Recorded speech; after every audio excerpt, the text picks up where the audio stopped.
All right. As Dennis drags Cassandra back onto the sand, with Jordan standing in front with his hands up, sending the gust of wind, you see Marlowe and Rogar standing behind. They are pretty astounded by this magnitude of the blast and the loudness of the sound that came out of it. The fires are starting to die down. You can still see the cave is engulfed in flames. You can barely see the ships. The sails are all burnt out. You you don't see anything that resembles a constructed object down there anymore. But most of you are safe. Most of you have some burns. Some of you have some minor concussions due to the shockwave. But other than that, it seems like a pretty good demolition job and a pretty good escape attempt. Don't worry, Rogar. We got it. You just relax. That was the most amazing thing I have ever seen. Well, as Rogar, he doesn't walk up. You can physically see that he is confused and unable to understand, unable to feel what's happening around him. He just looks up. Well, it is pretty hot down here. What on earth are you guys doing? To a degree, I don't think you'll believe us, even if we tell you. We're having a barbecue. Well, If barbecues include well-foot dragons. I'm trying to up your game so much right now. I do not know what a barbecue is, but... What's a barbecue? Long and short of it is we found a lot of barrels with what seemed like oil, a Thugar ship, weird devices, and we blew it all to hell. Right. Yeah. I can feel the warmth as well as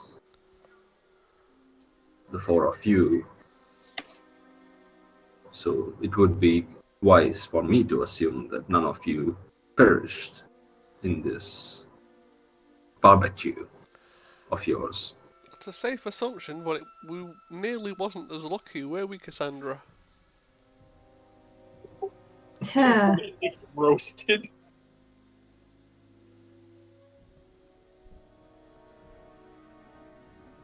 Well, you said Tolga ships, did you? Just one. Yeah, it seems more like a cargo ship than anything else. Tolga cargo ship? Well, it used to be. I don't believe I've ever heard of a Tolga ship. They do not need ships. They can breathe underwater, can they not? True, but this ship had the emblem on the sails and on one of the, seems like the captain's quarters door. Captain? Was he a fish? No, he was human and very much dead before this happened. That is very interesting indeed. A ship for fish, but manned by humans. I'd love to get into the philosophy of this, but I think we should leave. Well, we have a long road ahead. We would have ample to talk through things. That and some of the cliff keeps falling, so safety. Yeah, watch a step. He just sidesteps. A huge boulder just falls right next to him. Well, young Jordan,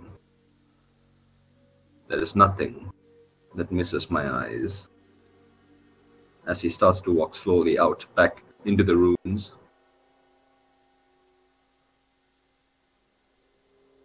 He and his companions start to load up the golden chest / crate back into their wagons, and they are ready to continue their travel.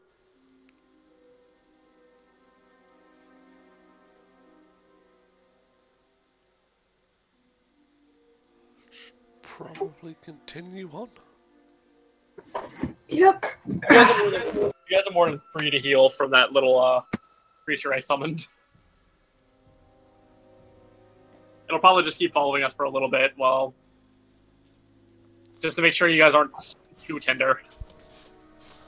Yep, you can take another short rest if you want. Oh no, I actually have something healing them right now. Yeah, you can heal them too if you wish to. Alright, well, if I get another free one, I'm getting...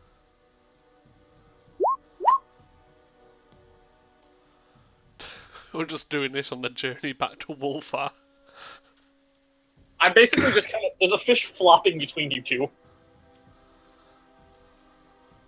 Man, that's good enough for me. Hop over knees. Neato.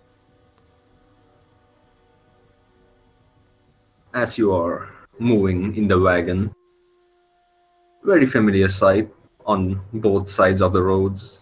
On the southern end, all you see are ruins of temples and keeps, castles. I will, for Jordan, I will give the information regarding the ruins separately, since we are already continuing. I'll just message you. Yeah, I'll just message you. As you are moving, it's the same site. Nothing much is different. There is no one on the roads except for you, just like last time. There are few farmlands, couple of small, narrower rivers on the northern side of the road. Nothing too big. But as you're traveling, you see Rogar come up to Jordan. Well, Jordan, once we reach the city of Wolfar, it would be best if you introduce me to your father. Of course. I'm more than welcome to Yes, and from there, I would assume that you would work with him to understand said artifact. Well, it's always been what we strive for. At least me and my father, my brother, on the other hand. I mean, my sister. Well, I Segue. do not know much about your brother, but when your father is analyzing and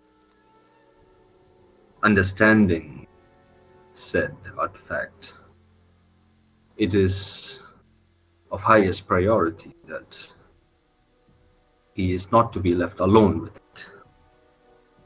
Not to be left alone?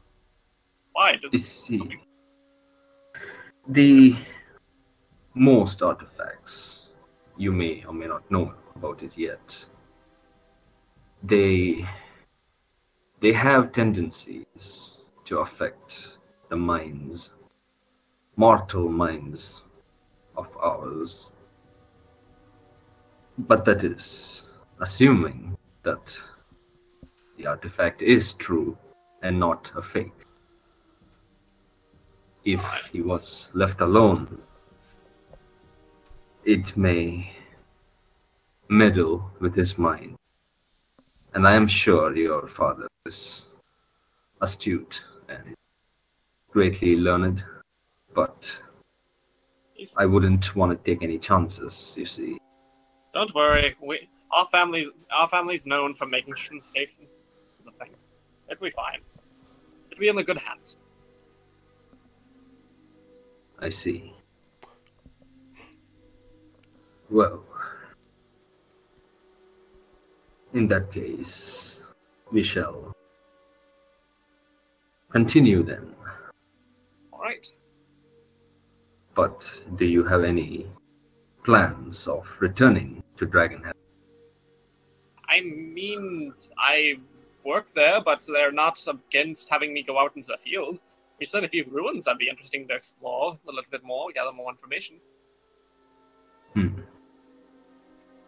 Well, I believe I did mention earlier that there is a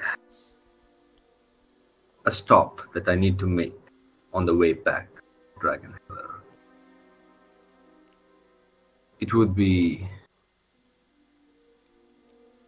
in a way, good for you to accompany me. Of course. If there's information to be had, I'll gladly join you. Yes. I'm sure you would enjoy the place that we will be going to with your curiosity towards ruins and castles.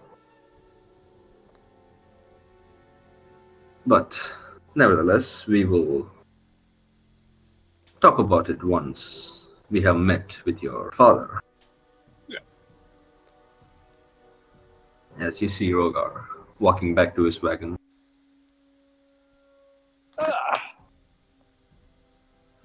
And you, well, unless anyone wants to do anything, you are about an hour away from the city itself. Probably end up just going into the city.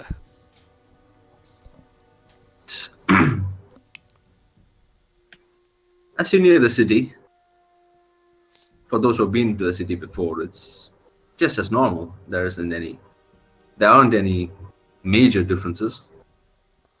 The same number of people going in and out. There are a few vineyards and farms outside. The city walls, at least for Jarden, who's coming here for the first time, the city walls are much smaller than Dragonheller. And it is not as heavily sorry. It's not as heavily guarded as Dragonheller was while you guys were there.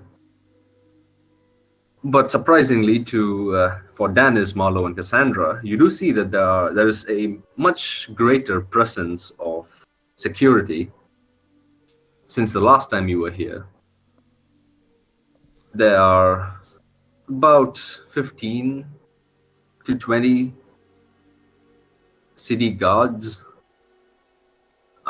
stationed at the walls and at the gates, which is pretty much like a surprise to you, since the last time you were here there were only the entire city. But other than that, there isn't any major differences. The city is as colorful and as lively as it had always been. There are painters, sculptors, singers, musicians everywhere along the roads. And it's a pretty jovial environment compared to the previous week that you spent in a more gloomy and dark Dragonheller. As you go in, where exactly do you want to go first? I'm pretty sure Rogar will want to visit Orwin and Alden. Mm-hmm. So we might as well just go straight there and drop him off, get that done with. Alright. As you go to Lord Orwin's office, you see a very familiar sight. There are a lot of gnomes and humans working on either side of this huge great hall. And at the very rear end, at the very back of this hall, you see the familiar looking gnome, an elderly gnome, looking down at his notes and looks like he's just reading. He doesn't seem to be writing anything down. But it's relatively, there are no other customers, so to speak. It's just you, the employees, and Orvin himself in the room. You are leading, and Rogar and his Dragonborn men are slightly behind. And as you start to move towards the rear end, you see that the employees start to notice this huge golden crate being pulled by 4 Dragonborn towards Lord Orwin. Lord Orwin, are you busy at the moment? Ah, well, I see that you're back. Oh, what do you have here? A gift. Well, that sure is a gift. How are you doing, Jared? Sorry, Jarden. I'm doing wonderful. A little bit singed after a brief encounter, but other than that, I'm doing rather well. What are you doing with them? I thought you were working in Dragonheller. Well, I was, but this gentleman over here, points over to our Dragonborn friend, is actually looking for some information on one of his artifacts. Ah, I see that Dragonheller doesn't have appropriate tools. From what I could gather, I couldn't really make I couldn't make much hide of hair of it. I could find out some information, but I figured having a more expert opinion on it would be valuable. Well, yes. You have come to the perfect place then. And I believe you are Rogar?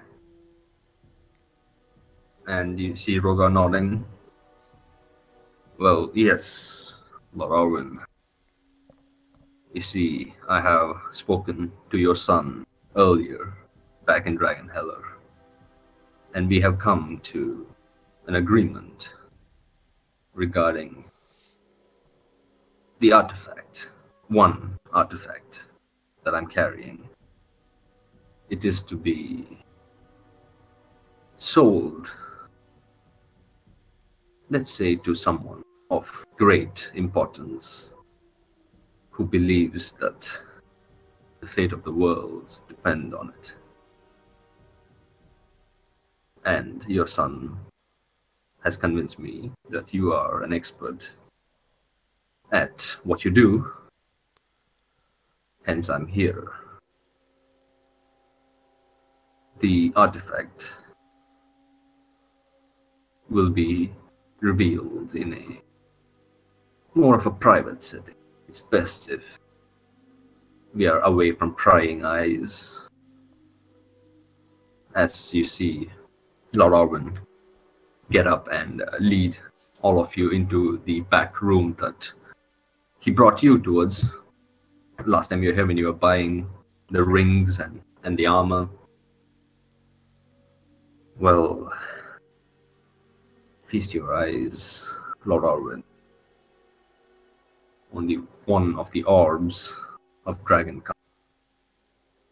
As you see Rogar opening this heavy casing on top of this golden crate, reaching inside and taking out this huge, not huge, but pretty big glass casing in both of his hands. He places it on top of the desk that Lord Orwin is sitting behind. And you see immediately that Lord Orwin is extremely interested in it. And for most of you, other than Jarden, it's the first time looking at the Orb of Dragonkind. It is magnificent. It is almost like a Dragon Ball from Dragon Ball Z, but it has dragon engravings on it. And it's best if I just show you the picture. It is about as the size of, if you put two of your fists together, it's about that big. And it's from Cassandra's aura, from her Eldritch Sight or some whatever it's called. You can see a huge magical aura coming out of it. But you're still not entirely sure if it is legitimate or if it's a fake. The orb that is in front of you is completely in a darkish green hue with engravings of 3 different dragons trying to, in a way, surround one another. And it is magnificent. It is whoever created it or manufactured it or sculpted it has done a great job. And none of you have ever seen something this small yet so beautiful before. Lord Orwin immediately puts on some of the glasses that you have seen him put on before when he was checking the book for you about a week and a half back. And he starts to tinker with it. As he looks up at Rogar and the rest of you and says, well, Rogar, it might take a bit of time to understand the legitimacy of this item. And believe me when I say that I have heard of the orbs of dragonkind, and they are... I'm honored to be able to see them from this close. Why don't you take a few days off at Lord Islands, and I shall do what needs to be done to understand its true power, and I'll come back to you when I have completed my tinkering, if that is okay.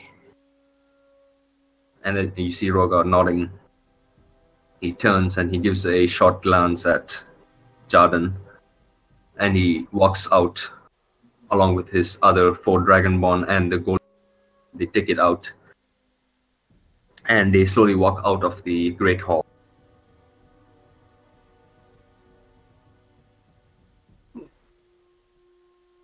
Well, Jarden, my boy, you want to help your dad with it, or do you want to spend time with your newly found friends?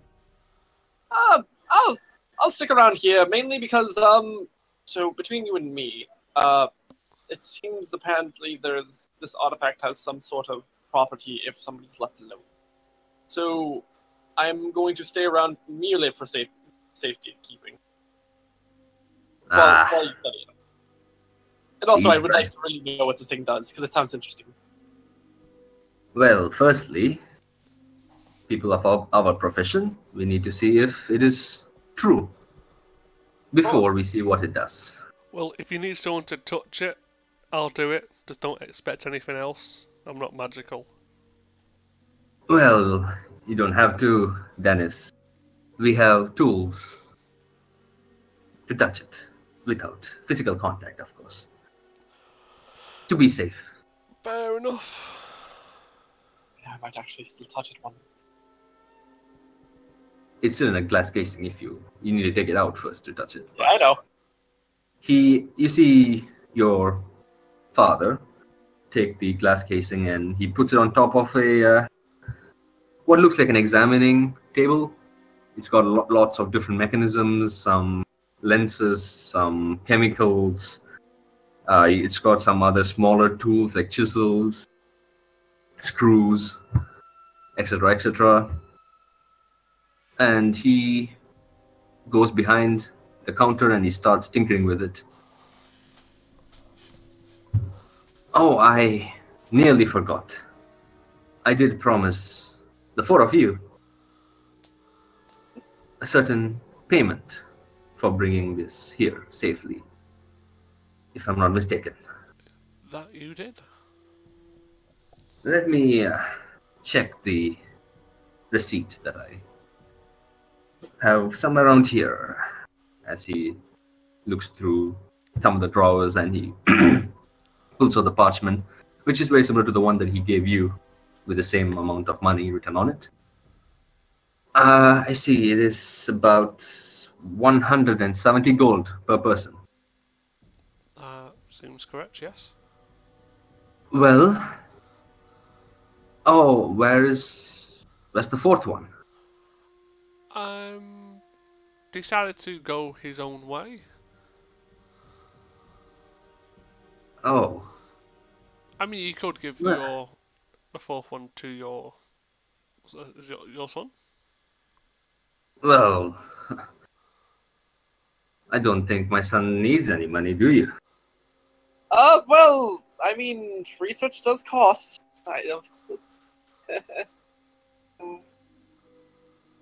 No, Well, wait a minute. As he turns one of the circular parts of his lens to get a closer view on the receipt. Well, it says here that your friend has already taken his payment. Okay. As he shows the receipt to you, Dennis, and you see Squabbles' name written and signed off about 4 days ago. And you see that he has collected the 170 gold. Well, I personally do not remember he came in. He's a curious fellow, isn't he? Quite. But each to their own. Well, in that case, it is fair that I give the three of you your cut of the payment, as he conjures up 3 different pouches, which seems to be already filled with the promised gold, and he hands it one each to Cassandra, Danis, and Marlowe. Well, if there is nothing else, it would take about a couple of days. But now that my son is here, we may work faster. A day tops, I would say. Well, I may personally come back in at some stage for some purchases, but I'll leave you to your fun for now. of course. We'll let you know if we come up with anything.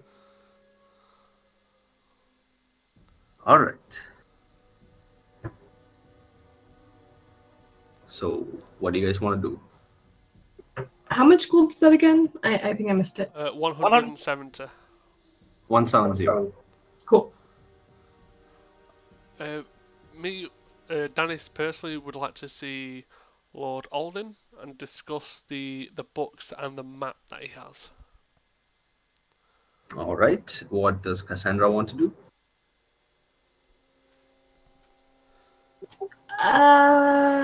Rest. All right. You don't want to get us a suntan or anything? I'm good. I'm good. I will assume that Marlowe is also resting. For now. Let's start with Danis. As you go into Lord Alden's office, it is just the way it was. A lot of employees working on both sides of the Great Hall. And you go into his office and you see Lord Alden sitting behind the table that he always is sitting behind. And he doesn't seem to notice you walking in. I knock on his door. Yes? Good day, Lord Alden. Dennis? Yes. I see that you are back alone. We are all back. It's just I have something to discuss with you which could prove vital in your war efforts. Well, there's one thing that is true. It is that a war is upon us, but it's best if we keep our voices quieter. Close the door Don't want to behind me. panic. Please sit down. It is about. You are here to talk about Mason, are you not? What about Mason?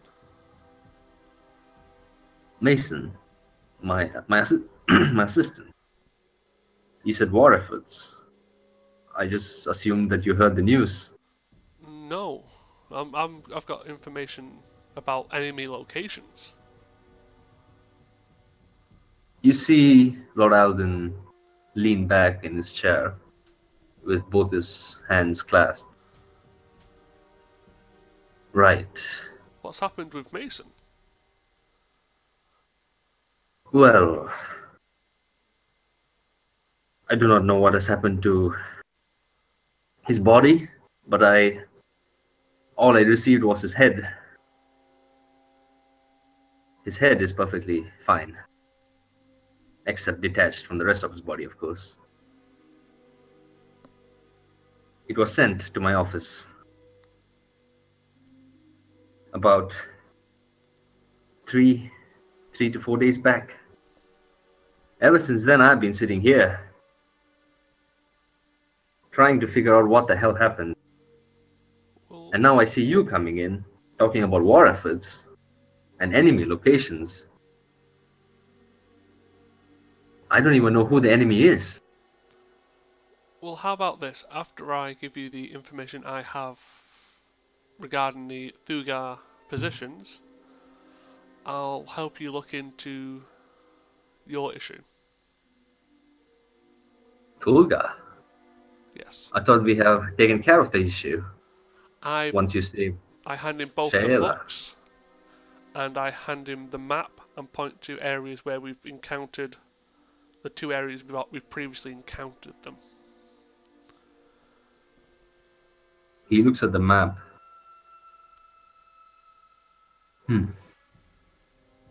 Curious. We already have experience of seeing them in these two locations, and we found these on a Thugar ship in this location. I'll just cross out. Two. Well, the first one is awfully close to our city. And I believe that's where you found Shayla. It was, and we took care of that situation. Right. The second one we found both on the way and on the way back. We dealt with them there, and we blew the living hell out of their cargo ship. Tulga has a ship? They did, but the sails and the captain's quarters were adorned with their symbol. Tulga with ships. That's the first I've heard of them. Maybe they have allies? They must have. It is impossible for them to have such a coordinated attack. And a map. All they do is raid villages. And now they are preparing and planning for an attack. It seems so. One of these books is a logbook with previous docking and where they will go in the next, or where that ship was due to dock for the next couple of months, and a journal of the captain of that ship.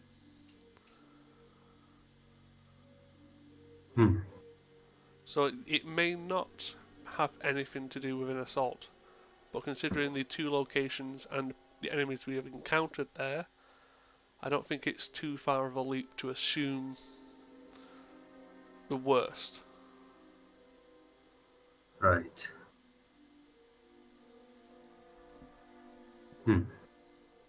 I don't see any pattern at all.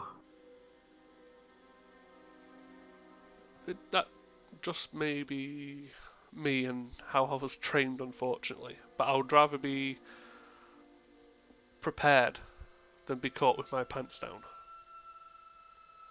Well, we did take your advice from last time. We strengthened our city guard, but city guards are nothing against the Tulka Empire now that they might have allies on land. True, but it helps with morale in the city, and if anything, having one extra person with a sword saving a life is much better than not having him there. Well, before you left, I sent another letter down to Dragonhella, imploring the Lord to understand the situation, but he doesn't seem to be interested in replying at all. The Lord of the region? Well, I sent it to the Lord. The last I heard, he is ill, but he's still in the world of the living. When we were there, it was the regent we dealt with. The Lord is too ill to deal with people. So the regent is in control, you say? It appears so, and from even just talking or being in the same room as him, I definitely do not like him. There's something wrong with him. Well, there's just something wrong with people in that city. They live with dragons, for fuck's sake. They have No, dragons for pets. but some people you can tell are just spewing shit. Well, I sent a letter asking for help. He says he doesn't have any men to send here. It's only 2 days march, and he doesn't want to send anyone. That's a different story from what we saw. Well, I mean, Dragonheller is a big city. They usually have a bigger city guard than us. No, I was talking with the guard. It seems they've mustered their entire military, but not sent it out. That the guard are overworked. As you said, you see Lord Alden almost openly sigh and be very, in a way, demoralized and slightly confused. How good is your intel? I was talking to multiple guards. This is and from first-hand experience of looking around the town. You can see him being visually scared. I mean, I do pull out the insignia. I do have an inn with guards. I do know how to talk their language. No, I don't. I'm not questioning whether you're saying the truth or not, but the point is, if he has an army mustered just 2 days away by land, I don't understand why he hasn't sent any. Things And no, are not looking well at the moment. There even appears to be a werewolf issue north of Dragonhella. werewolves. Well, yeah, we also dealt with werewolves. Right. That's quite a story you have in less than a week's time. I like to keep things interesting. Werewolves aren't a big of a concern. They tend to be secluded near the woods. We have far worse things to worry about. Well, now that you said your story, I guess it's time to say what has happened here when you weren't here. Firstly, your friend came in a few days back He was visually upset about something. I don't know what the hell he was upset about. He was squabbling about some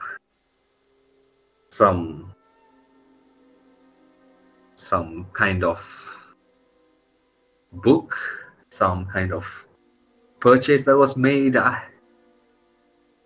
For a while I thought he was talking about the book that you showed us, and I advised you not to keep it. But I have no idea what he was on about. He was completely out of his mind. And he had a smaller dragon with him as well, which I didn't see the last time. And that was about 3 days ago. Just after he left, a single horse with nothing but the head of my assistant tied to it runs into my stables. There's no note, there's nothing. I don't even know who did it. The last I heard, Mason was riding north just about a day after you left, and all that comes back is his head.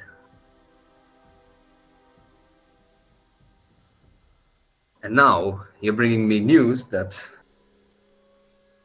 there's an army that is mustered, that is in a way sworn to protect the cities of the Free Islands, but unable to protect them.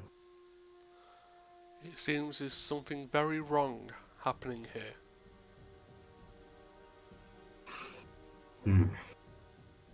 Well, the good thing is, Shaela is well, and she did want to meet you, a lot of you, for expressing gratitude for saving her life. She has some curious things to tell you regarding the activities that happened in the ruin. Very well. If you have the time, you can meet her. See, she is probably around town, probably outside, around the shores. Well, I think we'll be in town for a couple of days to recuperate, restock. Then if you wish, I can suggest to my party that we head north to try and investigate what happened to Mason. Well, Mason was a good man. He did everything that I asked in time. He wanted to be like me. He always dressed like me. He wanted to be a good businessman. He was badly 20. And now he's dead. Like I said, unfortunately, something feels very wrong on the Isle at the moment. Well, it's good to have you back, at least. You guys are the most competent hands that I have. And I'm sure if there's anything that you need, I can take care of it. Gold, place to stay, magical items, information, anything. We can discuss all of that at a later date. I think for now we'll stick with if we could still keep using the residence here. Well, it's good to have you back. As he gets up and extends his arm. Yeah, I shake. Just as you are shaking, your arms are not the only two. You see a very subtle shift in loose items inside Lord Alden's office. Some of the paintings, the elvish longbow that he has, some of the books, some of the pots of ink and quill, they all start to shift very slightly. You can see that Lord Alden is looking around and startled, just as you are. What in the bloody hell is happening? You can see that the door that you closed behind you starts to move and becomes ajar. I draw my sword. As for others, for Cassandra, as you are resting, you can feel that the bed that you're lying down on, as well as the wardrobes, the doors start to open, and the land beneath you starts to shake. Very slowly, but it is starting to increase in its magnitude, I would say. In Lord Orwin's office, both Lord Orwin and yourself, Jordan, both of you start to feel some of the items that are kept in the cases, some of the armor, some magical rings, some weapons. They all start to they start to move and shake, and some of them fall off onto the ground. As you see, yeah, you want to do anything now, right now? Look for the any object that actually might shatter if it falls and tries to go protect that. Okay. They mostly are just metallic weapons, magic, nothing that would shatter or falling down. All right. But the ground beneath you is visibly shaking. You're not entirely sure what is happening, but as Danis and Cassandra technically, who are close to tall windows, as you see outside, you see the people in the streets panicking and running in search of shelter. You see some of the newly constructed buildings and some of the slightly older ones that are closer to the temple of Moradin, which is at the center of the city, starts to fall off, just like how the cliff fell off when you blew up the cliffside. The shops, the people, as they're trying to run, they are falling down, as it's very hard to keep their footing proper on shaking ground. What do you guys want to do immediately? Well, from my room, I'm trying to look outside, trying to figure out if it's just the building or if it's everything and what's going on, what's causing it. You see from the window that it's not just your building, but the other buildings around the city center, that where you are currently, are also shaking and gradually increasing in the magnitude of this shake that's happening. Lord Alden looks back. What the hell is happening? I don't know, but outside now, musty men for search and rescue, just in case. And I start running out the room. No, not that way. Come with me. As Lord Alden turns, he takes what looks like a long, well, not too long, but about 1 feet in length, a wooden stick, which you would assume is some kind of a wand or a magic focus that he has. As he pulls it out of the holster that he has on his waist, he shakes it up in the air a couple of times, and you can see that the rear wall of his office, where the window is located, slowly opens up and creates a walkway that takes you right out into the city. As he starts to walk out, very carefully, since everything is shaking around, do you follow, Dennis? Yeah. All right. As both of you walk out of what seemed to be a wall, now no longer a wall, but a stairway, you can see that a lot of people are running from one end to the other, from their shops to their houses. As you look around, you see that dark clouds start to collect above your head, they seem to be moving from the north, coming down upon you. As you walk further out, you see that not only are the ground and the buildings shaking, but the entire city walls, they start to slowly, in a very bridge-like fashion, sway.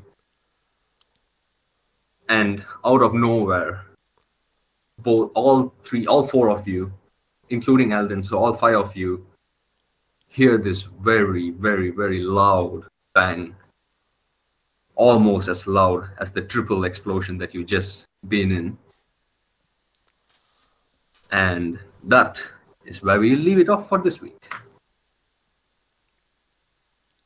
We will continue this next week on Friday. Did we just cause a cataclysmic earthquake situation?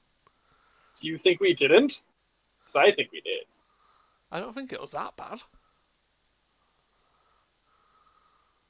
Sounds like a normal day.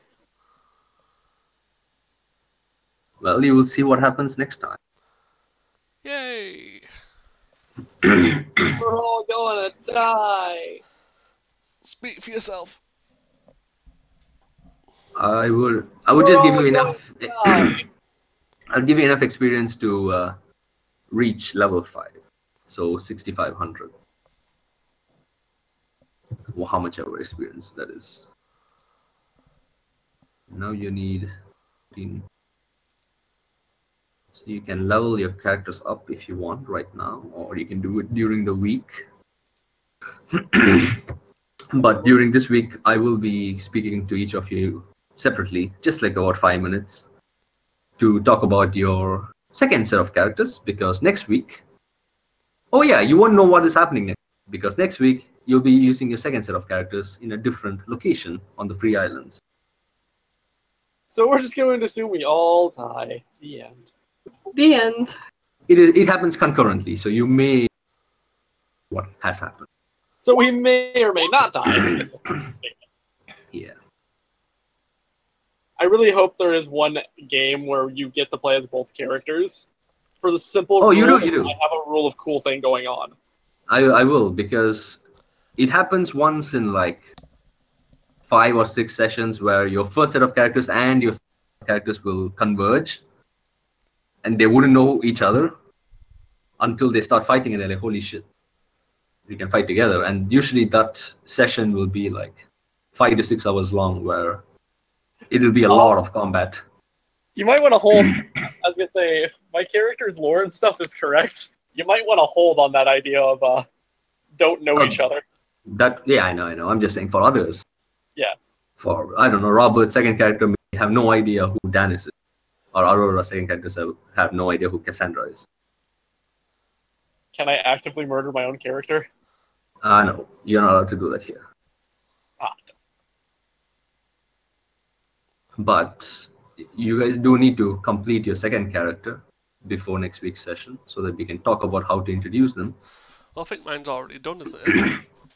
Yeah, I need to fix your ice knife later. I will do that later.